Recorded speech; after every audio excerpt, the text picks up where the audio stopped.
2 Peter chapter 1 verses 5. To your faith add virtue, and to virtue add knowledge. You see, God created this wonderful world and beautiful big world for us to be a comfortable place for humanity, and it also to serve as an inspiration for us to study and learn from nature and use what we learn from nature to solve the problems of humanity or come up with inventions that will make life easy for humanity and for human being and the human race as a whole. And that is why science was created. Science was created with the ultimate purpose of studying the events of nature and the patterns of nature and the laws and the principles that guide nature, and use those principles to make inventions that can help make life better and comfortable for us. Scientists all over the ages, from the beginning of when science was created, most of them were clergymen, like Michael Psellos, who was a Byzantine philosopher and politician and historian. He combined a Platonic philosophy with Christian doctrines and initiated a renewal of the Byzantine classical learning that later influenced the Italian Renaissance. These men were clergymen, they were pastors, just like Robert Grosseteste, who was a bishop of Lincoln, was the central character of the English intellectual movement in the first half of the 13th century, and is considered the father of scientific thought in Oxford University. He had a great interest in the natural world and wrote texts on the mathematical sciences of optics, astronomy, and geometry. This man was a bishop. You could see that the pattern was that bishops were the people leading sciences and intellectual scientific research.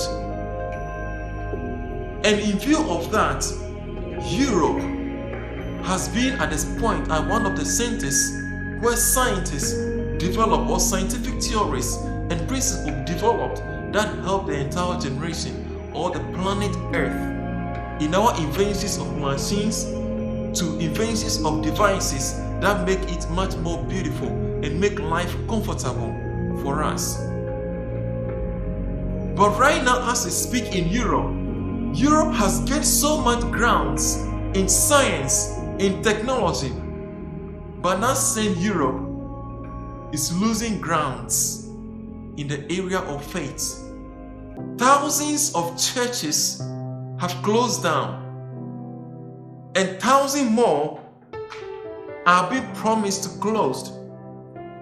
The Church of England closes about 20 churches a year.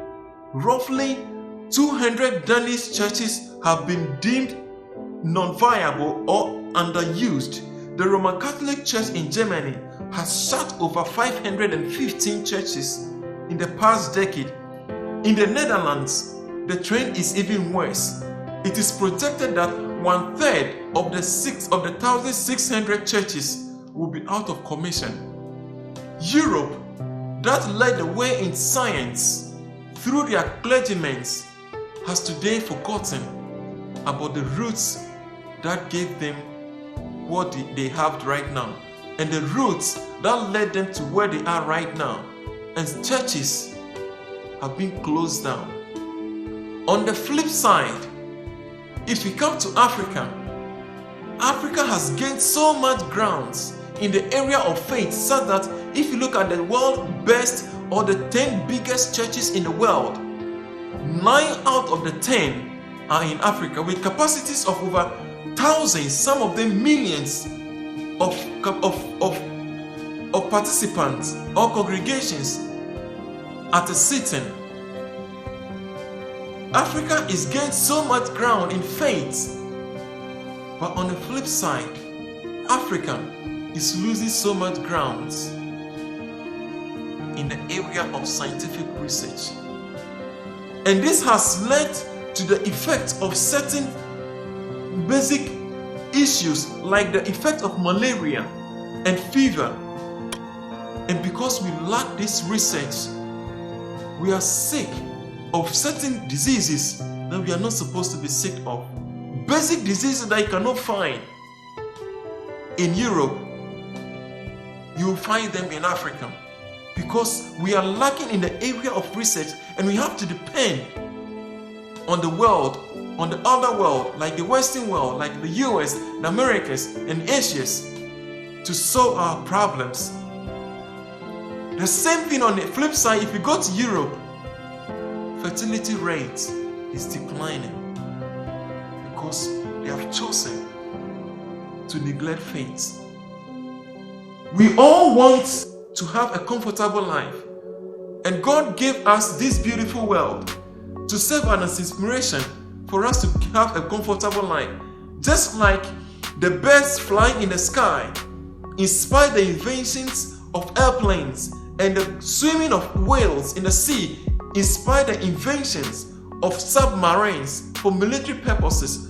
God gave us this universe that we should look at it as an inspiration to solve our problems, and not forgetting Him as God who has given us the revelations to solving this problem, or to inventing these problems, or inventing these new technologies to solving our problems. And this has led to what I will call an imbalanced search for a comfortable life. Germany has to pay thousands of euros to their own people so as to give birth. Meanwhile, in Africa, the fertility rate is so high. We have people giving birth to multiple children. But on the flip side, we are suffering of basic diseases like malaria and fever.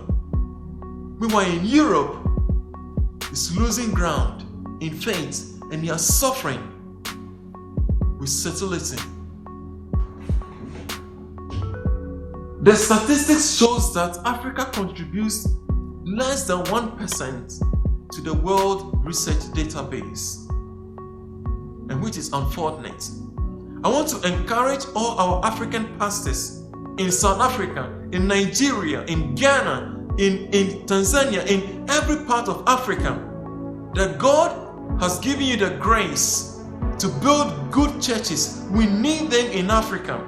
God has given you the grace to build a good atmosphere for us to worship. But one aspect that God is also giving you is that God is giving you the grace to have the funding enough to be able to build research labs. And so I want to encourage all of you, to Pastor Duncan Williams, to our Archbishop Duncan Williams, and to our big men of God like Dr. Edward Mills, to our papas in Tanzania, in South Africa. I want to plead with all of you that when God gives you the grace, please build schools, build research labs. Let your members go to that lab and let them begin scientific research, and give them the grace that they need, because Africa, we are behind in the area of research.